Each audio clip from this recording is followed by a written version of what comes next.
Então, as notícias do futebol, do esporte em geral. Abner Luiz, bom Bom dia, Márcio. Olha, a primeira informação logo de cara, me permita, Márcio. Voleibol perdeu um grande jogador para o jornalismo. Márcio foi da seleção da Escola Gentil Bittencourt no voleibol, não é isso? Somos campeões, jogava bem, atacava, apesar de ser destro, atacava, né, com mão esquerda, com a mão esquerda. Bem interessante. Maravilha. Mas jornalismo acho que seria mais sucesso. Bom, Abner, vamos... O vôlei agradece. O vôlei agradece esse desfalque. Bom, Abner, vamos falar de futebol. A notícia não é tão boa assim, né? Paysandu recebeu o Brusque pela Série C na estreia de Hélio dos Anjos no comando técnico, mas o começo não foi dos melhores. O Papão perdeu para o Brusque e o torcedor não aguentou e protestou contra a situação do time. O técnico que o torcedor do Paysandu queria voltou à beira do gramado. Ele é um profissional absoluto para levantar o Paysandu, porque esses treinadores que vieram só quer jogar na retranca. O Hélio é avante, com certeza, é a solução. Se ele voltou, então tudo vai voltar ao normal, com certeza. No gol, Thiago Coelho, recuperado de uma cirurgia, também voltou depois de 40 dias. O Papão teve a atmosfera ideal para uma grande atuação.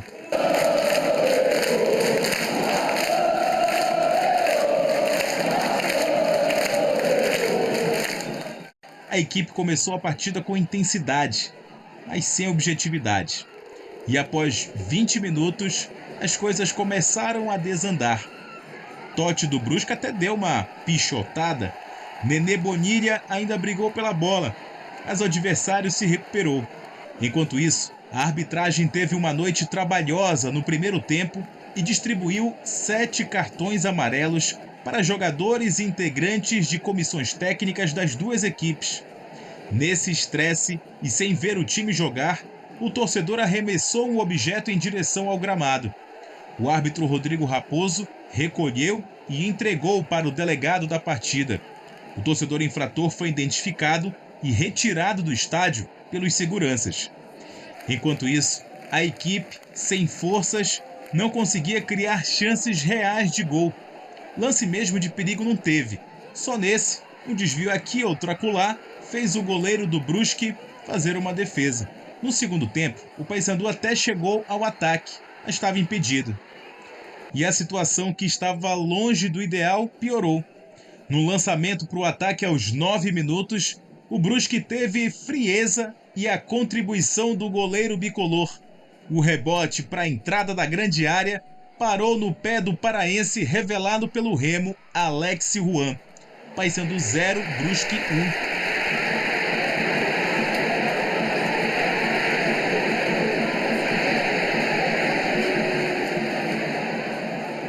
5 minutos depois, mais uma ligação direta, mais uma chegada do Brusque. Novo rebote. Everton Bala fez o segundo dos quadricolores.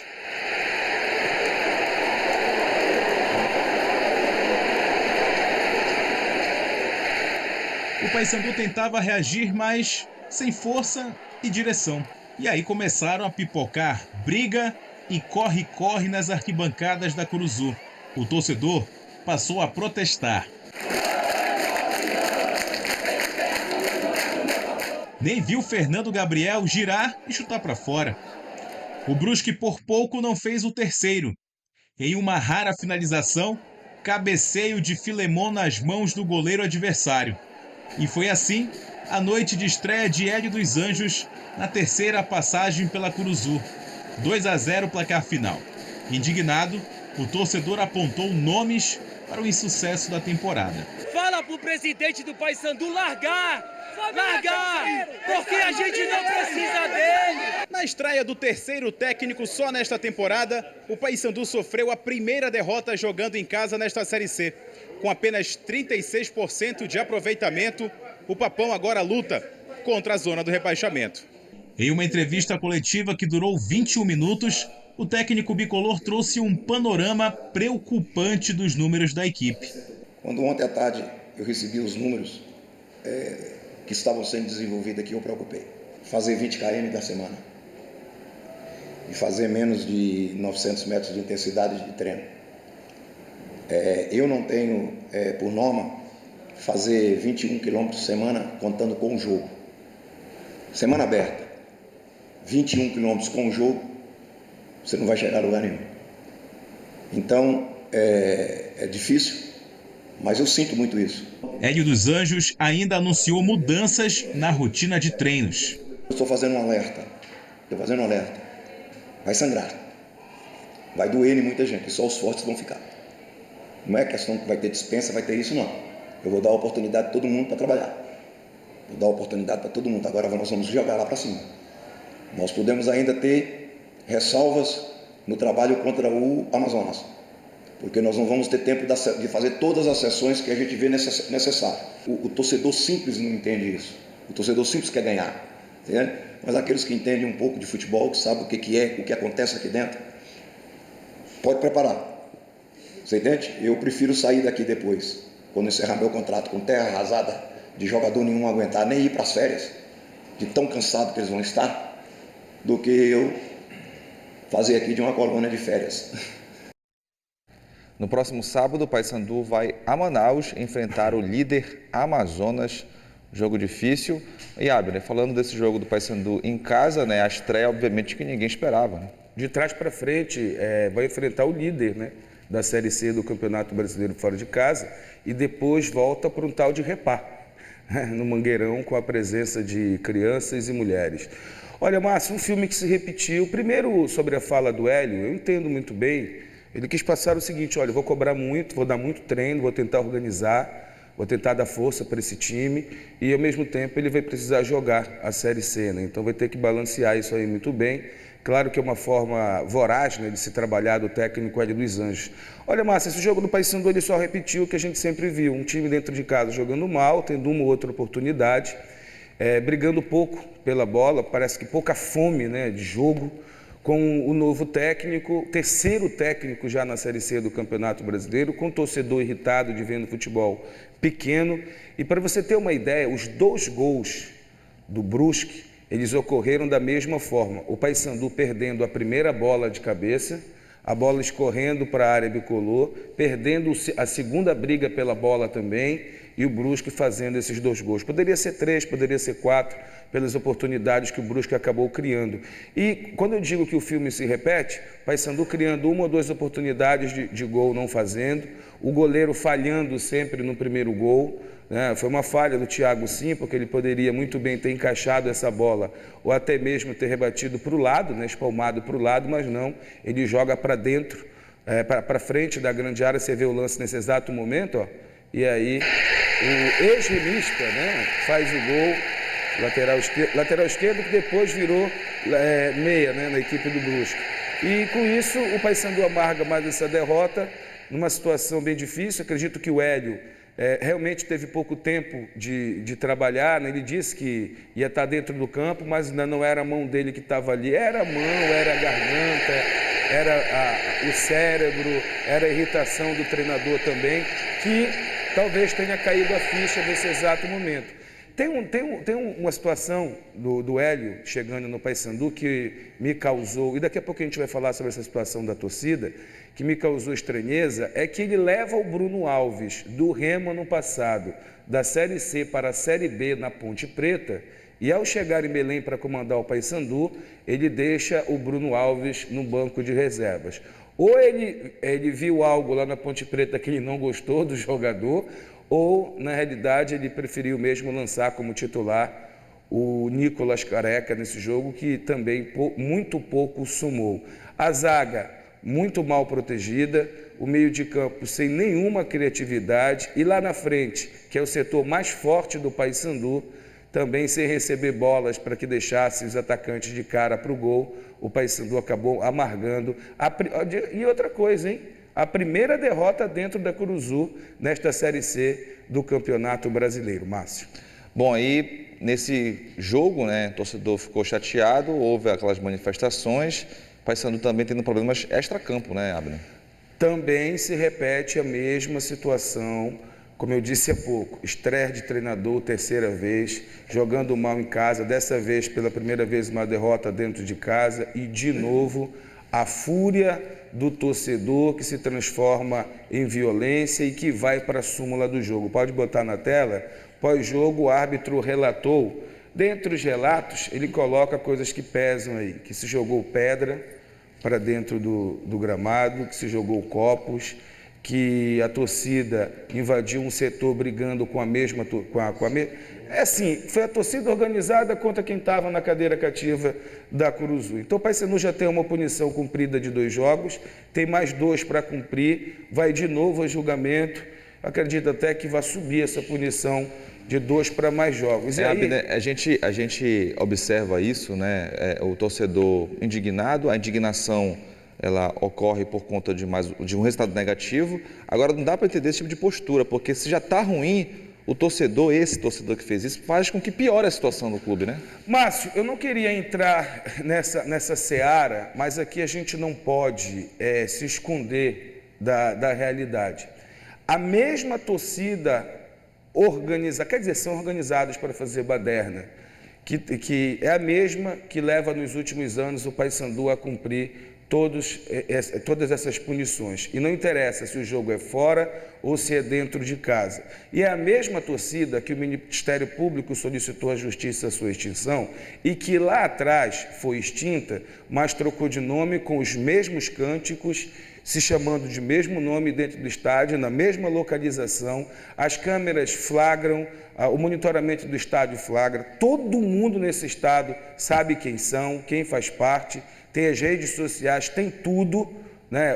Com uniforme e tudo, mas ao mesmo tempo parecem invisíveis perto para a diretoria do Paysandu, para a Justiça do Estado do Pará.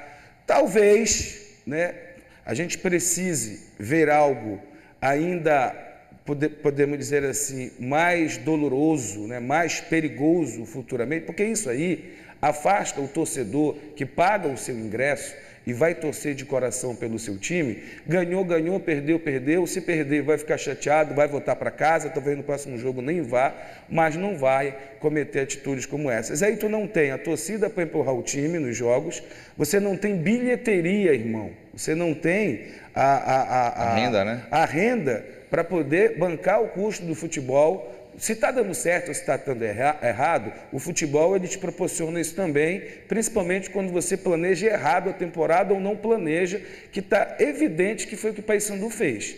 O Paysandu hoje, se nós formos muito honestos em falar da campanha do Paysandu na Série C, ele está brigando para não ser rebaixado.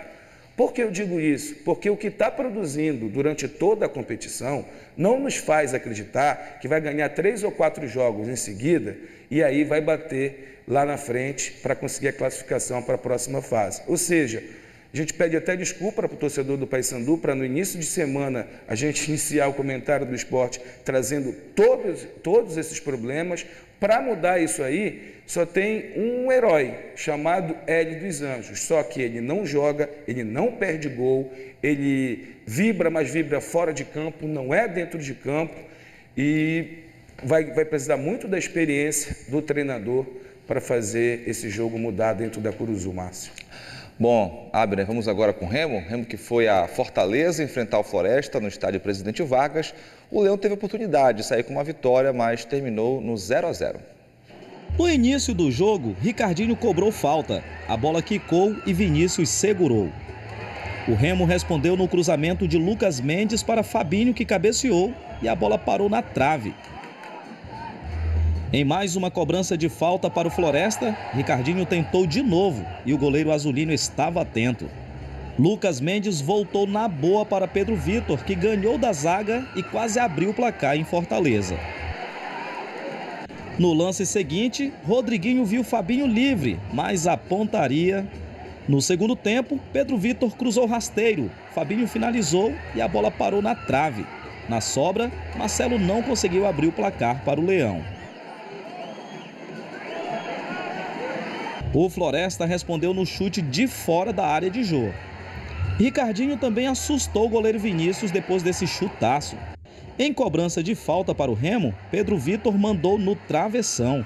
No último lance de perigo do jogo, Vitor Leque viu o Álvaro livre, que cruzou e ninguém chegou na bola. Final de jogo, Floresta 0, Remo também 0. Pontuar é sempre importante, mas diante do objetivo maior, que é classificar, a gente sai frustrado, principalmente pelas oportunidades que a gente criou no jogo. Porque nós tivemos condição de fazer os gols e sair com a vitória. Isso é o que deixa a gente mais frustrado, mais chateado. Descansar os dias que são necessários para o descanso, para a recuperação física, mental, psicológica, e depois treinar, olhando aquilo que o Operário tem de fortaleza e de debilidade, e tentar fazer um jogo bom em casa. Na próxima rodada, sábado, o Remo recebe o Operário no Bainão às 4h30 da tarde. Abner, o que falar desse jogo do Remo? Olha, o Remo ontem, ele na escalação já tirou as forças do torcedor azulino, né? Porque o Remo teve muitos problemas, não tinha um lateral esquerdo para a posição, improvisou um zagueiro ali que quando recebe a bola acha um corpo estranho, né? Infelizmente, que é o Leomar, não é culpa dele, ele é zagueiro, o Remo não tinha lateral esquerdo para o jogo de ontem, aí você vai para o meio de campo. Claudinei fez uma bela partida, o volante do Clube do Remo. Na meia de ligação, só o Muriqui pensa nesse time, né? Claro que estou exagerando, mas é a linguagem do futebol, né?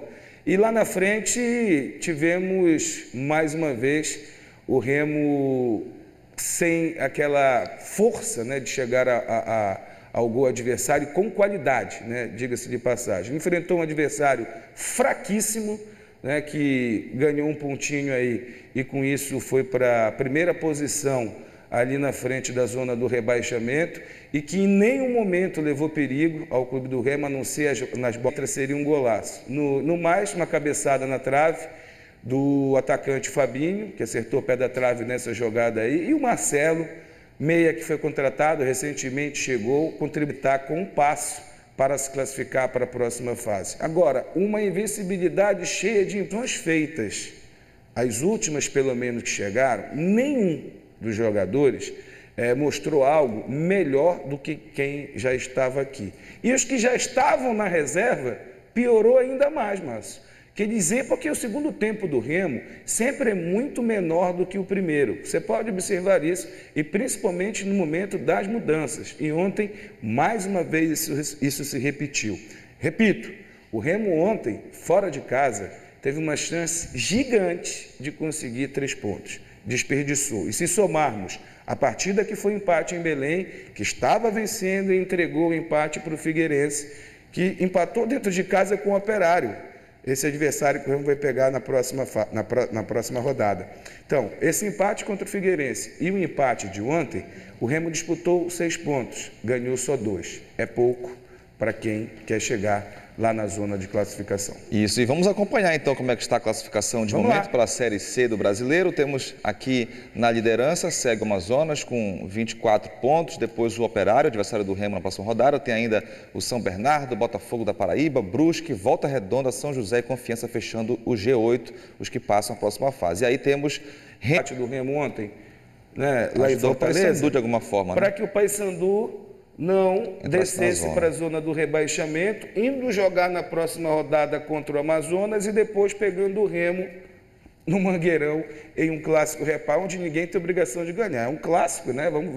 Vamos lá para o jogo, vamos ver o que é que vai dar no final. O certo é que, se vocês pegarem, faça esse exercício em casa depois, tira um print da tela aí da TV Liberal, se você não quiser abrir na internet. Pega essas 20 equipes aqui. Não deve ter uma equipe ou duas que se aproxime do que Remo e Paysandu gastam por mês com a Operação Futebol nessa Série C do Campeonato Brasileiro. Você vai pegar essas 20 equipes aqui, falando de torcedores agora, você não tem aqui 5 equipes, pelo menos tem as 5 equipes das 20 com torcida em estádio. Quem assistiu o jogo do Remo ontem viu testemunhas, Márcio. Parece que era um estádio que o clube estava, o Floresta, cumprindo suspensão pelos problemas e tudo mais. Não, é porque não tem mesmo. Eu vou fazer rápido. Amazonas, muito pequena a torcida. Operário, tem uma torcida interessante. Bota 1.502 de público. São Bernardo, menos 10. Botafogo da Paraíba, tem. Brusque, 10. Volta Redonda, menos 15, São José, menos 30, Confiança, tem uma torcida interessante lá no Nordeste, Figueirense também tem, Náutico, time grande ali da região do Nordeste de Pernambuco, Ipiranga, menos 20, CSA tem, Remo tem, América tem, Pouso Alegre, menos 50, Paysandu tem, Floresta, menos 100, Aparecidense, menos 200, Manaus, menos 15, Altos, nenhum. Então, a gente está aqui comparando, que é realidade. Você vai para a média de público, você vai para a torcida desses times e vai para a folha de pagamento, vai para a operação futebol. Então, essa é a cobrança que o torcedor faz, de quem compra produto, nós que cobrimos o futebol dioturnamente, já foi mais próximo. No caso do Remo, hoje a imprensa parece que virou inimiga do Remo sem poder participar do dia a dia. Se quiser, espera o material enviado pelo clube. A pandemia nos deixou isso também, né? Uma coisa ruim também, que a gente não consegue hoje saber, porque o jogador cruza mal. Porque que ele chega na linha de fundo e mete a bola lá no caso, antes se acompanhava os treinos, né? A imprensa acompanhava. No Paysandu, não sei se vai mudar com o Hélio, a imprensa pode ir 2 vezes durante a semana, ver o desserviço que de repente eles fazem lá, porque não apresentam no jogo. No Remo, nem isso você consegue. Hoje você tem que mandar perguntas pelo WhatsApp, numa entrevista coletiva, para que, se tiverem a fim de passar para quem está sendo entrevistado, ou corta um pedaço. Então, é uma situação muito complexa. Parece assim uma caixa preta fechada, que a gente talvez tenha alguma dificuldade de passar para o torcedor o que realmente é. Não que a gente precise entrar na cozinha para ver se o feijão é o feijão preto, ou feijão rajado, ou da colônia lá de Santarém, que é maravilhoso. Mas essa é a grande realidade. Acho que precisa ser revisto muita coisa em relação a isso, para que o torcedor procure saber, né, que o clube que ele ama, que ele torce, porque tantas coisas ruins acontecem dessa forma, Márcio. E você tem um retrospecto ainda sobre a campanha de Remo Paysandu na Série C, né? Só para a gente fechar, a gente mostrou a tabela, e está aqui, olha, o futebol é realidade, como a vida é realidade. O Remo fez 11 jogos na Série C do Campeonato Brasileiro, venceu 3 vezes, empatou 4 e tem 4 derrotas. Fez 11 gols e sofreu 11. Isso é campanha de quem gasta 1 milhão ou mais por mês? E aí você vem para o Paysandu, 11 jogos, 3 vitórias, 3 empates, 5 derrotas, fez 9 gols, sofreu 19, tem menos 10 de saldo de gols. Aí, meu amigo, sinceramente, não dá para a gente não estar numa segunda-feira de cabeça inchada reclamando do futebol paraense. É ruim para você, que é torcedor apaixonado, é ruim para a gente, né, que quer ver o futebol, quer cobrir o futebol, voltar a cobrir o futebol paraense numa Série B, quem sabe um dia na Série A, mais uma vez, Márcio. Bom, vamos agora com a outra classificação, a da Série D, com um cenário bem diferente, com os paraenses bem na competição. Vamos acompanhar então, temos aqui o grupo A1, podemos soltar a classificação, temos o Nacional liderando com 23 pontos, logo em seguida tem a Tuna coladinha com 22, o Águia, terceiro colocado, 19 pontos, portanto os paraenses muito bem aí, encaminhados para a classificação à próxima fase, né, Abner? É uma primeira fase regionalizada, né? Todo mundo aqui do Norte se enfrentando. Tuna e Águia não conseguiram ainda pisar lá na primeira colocação. O Nacional está muito bem colocado nessa Série D. Mas olha, Márcio, eu daria só uma catástrofe mesmo para tirar a Tuna e o Águia da próxima fase da Série D. Estão sendo bem regulares. O Águia andou meio que deslizando, a diretoria assumiu alguns BOs aí, não estavam levando muito a sério, aquela coisa toda, alguns jogadores e tal, mas parece que a vitória lá no Acre deve ter apagado tudo isso. E o Águia, nosso campeão paraense, quem sabe aí, a partir de agora, só vitórias. Vamos aos jogos. Então, a Tuna venceu o Maitá. Vamos acompanhar como é que foi a partida. No estádio do Souza, o torcedor fez questão de apoiar a Tuna no jogo contra o Maitá do Acre. Seu Adalberto aproveitou o sábado e trouxe toda a família. O clube que a gente ama é igual casamento. Você não separa, você guarda aqui, ó. Seja na tristeza, na alegria, a gente está aqui, porque nós somos torcedores de verdade. Nós amamos a Tuna, eu amo a Tuna e estou aqui sempre que posso, venho torcer na chuva, no sol, sou tunante. A Lusa foi logo para cima nesse cruzamento de Cássio para Pedrinho, que parou na trave. O mesmo Pedrinho recebeu bom passe, fez boa jogada e mandou um chutaço. Tião espalmou. Luquinha cobrou falta perigosa na entrada da área acreana e Tião mandou para o lado. A zaga recuou para Tião, o goleiro tentou afastar. Paulo Rangel acreditou e quase abriu o placar. O gol não demorou muito. Aos 24 minutos, Pedrinho cobrou o escanteio e Paulo Rangel fez Tuna 1-0.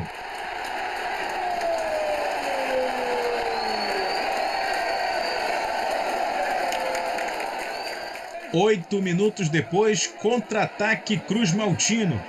Emerson ficou com a bola, girou e fez um belo gol.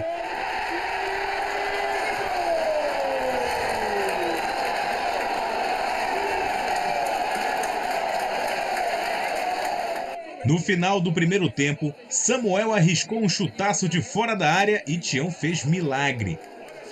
O Humaitá começou atacando depois que Fernandinho recebeu na boa e chutou fraquinho para a defesa de Jefferson. A Tuna respondeu no bom toque de passe para Pedrinho, que arriscou de longe. No último lance de perigo, tabelinha de Railson para Cássio. Sozinho desperdiçou a chance do terceiro gol. Fim de jogo, Tuna Luso invicta a 10 jogos na Série D, 2, Humaitá 0. A gente entrou muito concentrado, como a gente vem entrando em todas as partidas, levando cada partida como se fosse uma final. Um respeito muito grande à equipe do Humaitá, não é à toa que está dentro da zona de classificação com 14 pontos. Então, a gente levou essa partida com seriedade, mostrou que no início do jogo já tomamos a iniciativa, fomos para cima, marcamos uma pressão alta, conseguimos dar uma intensidade muito interessante e acredito que a gente mereceu essa vitória. Na próxima rodada do Grupo A1 da Série D, a Tuna vai enfrentar o São Francisco do Acre no Souza. E ainda pela Série D do Campeonato Brasileiro, o Águia enfrentou o São Francisco ontem no Acre. Vamos acompanhar? O Azulão venceu por 1-0 no Estádio Florestão em Rio Branco. A equipe marabaense permanece no Acre para enfrentar sábado o Humaitá às 6 da tarde. Está aí o gol da vitória da equipe de Marabá. Aí, ó, o Águia fez o que muita equipe jogando fora de casa faz, né? Você se fecha, fica ali e tal. Vamos jogar por essa bola. Não vi o jogo, né? Todo, logicamente. Mas aí, uma bola jogada na grande área. O garoto subiu, ó, deu a testada. Tchau, 3 pontos. Volta do Acre para Marabá, uma viaginha bem próxima, né? Apesar de ser do norte para o norte, mas 3 pontos bem interessantes que colocam Águia e Tuna Luso bem descansados aí nessa zona de classificação. Márcio, eu queria mostrar uma imagem. Isso, eu tô ligado. A gente está na expectativa do Repá, do futebol, mas teve no futsal o Repá também, né? Pois é, mas não é só porque é Repá. Sim. A gente está vendo aí, infelizmente, o Remo acabou de se defender no Superior Tribunal de Justiça Desportiva, conseguiu se livrar da punição que teve lá no Bainão. O Paysandu está à beira de chegar à 3ª punição, por a revolta do seu torcedor e tudo mais. Eu fui convidado no sábado pela manhã a acompanhar uma decisão sub-10 do futsal paraense entre Remo e Paysandu. Pais bicolores de um lado, pais azulinos do outro, dentro de campo uma temperatura muito forte, mesmo com garotos, crianças de 10 anos, mas vestindo aquela... Olha, se os jogadores profissionais que vêm de fora, porque não tem um paraense titular em Remo e Paysandu, nem no Parazão, imagina no Campeonato Brasileiro, tivesse 10% da vontade desses moleques, vou chamar de moleque, desses moleques, e ó, sem receber um centavo, tá? Com os pais patrocinando, usando apenas a marca e a camisa do clube. Tenho certeza que o torcedor paraense seria muito mais feliz no futebol profissional. E uma imagem me chamou muita atenção, e aí já parabenizando a Federação de Futsal do Estado, eu desconheço o nome do presidente, me perdoe, mas eu fui lá, até como torcedor, porque um sobrinho meu de coração foi fazer o jogo, eu fui prestigiar.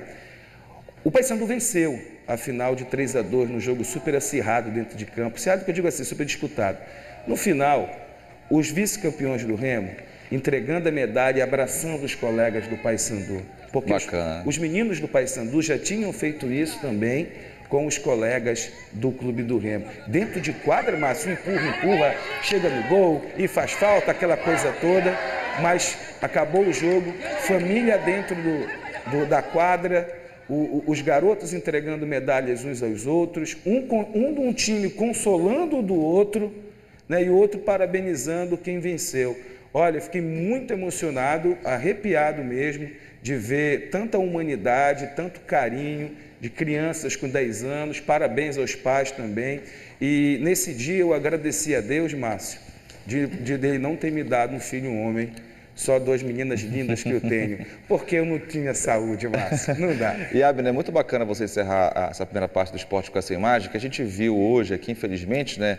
Aquela confusão na Curuzu, torcedores, a mensagem que tem que ficar, né? A gente tem que entender, aprender a lidar com os resultados negativos. Claro, o torcedor tem que cobrar, mas não pode partir para a violência. E pode ter certeza que as crianças do Remo estavam todas loucadas aí. Estavam todas chateadas de terem perdido o repar e a final. O Remo tinha vencido, inclusive, no Sub-8, que foi na preliminar, né? E foi campeão no Sub-8, aí já no Sub... Porque nesse primeiro semestre são as idades par, né? Sim. E no segundo, para a idade ímpar. Então, foi isso. Parabéns à molecada. Muito legal. Valeu, Abner. Valeu, daqui a pouco você volta? Volto sim.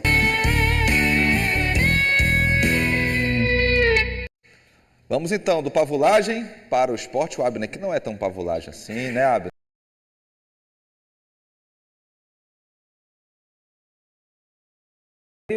Para ser estudado, né, pelos dois, tanto o Remo quanto o Paysandu. O Paysandu pega o Amazonas sábado, vamos colocar na tela. É o líder, né? Só isso. Pega o Sassá, lembra dele? Sassá, 16 horas lá no Carlos Zamet, em Manaus, no Amazonas. O Amazonas, como a gente disse, é o líder da competição. E o Remo vai enfrentar na segunda-feira, a gente disse no primeiro bloco sábado, Márcio, porque estava ali na tabela, tudo mais já consertamos. Segunda, 20h30, Baianão, Belém. Você sabe por que segunda, né? Porque sabadão todo mundo vai para a praia, em julho e tudo mais. Então o Remo quer ter público, quer ter uma boa renda, volta a jogar no Baianão. E aí que está a situação, Márcio. Vamos lá. Paysandu. Vamos começar pelo Paysandu, vamos lá. Paysandu está na beira da zona do rebaixamento. Pega o líder fora de casa. Favoritaço para ganhar essa partida. Quem sabe o Paysandu surpreenda, roube ponto lá. O Remo está ali no meio de tabela, vencendo o Operário dentro de casa, que seria obrigação, consegue pelo menos ficar a um ponto da zona de classificação, ou até beliscar, dormir lá e tal, dependendo dos outros jogos.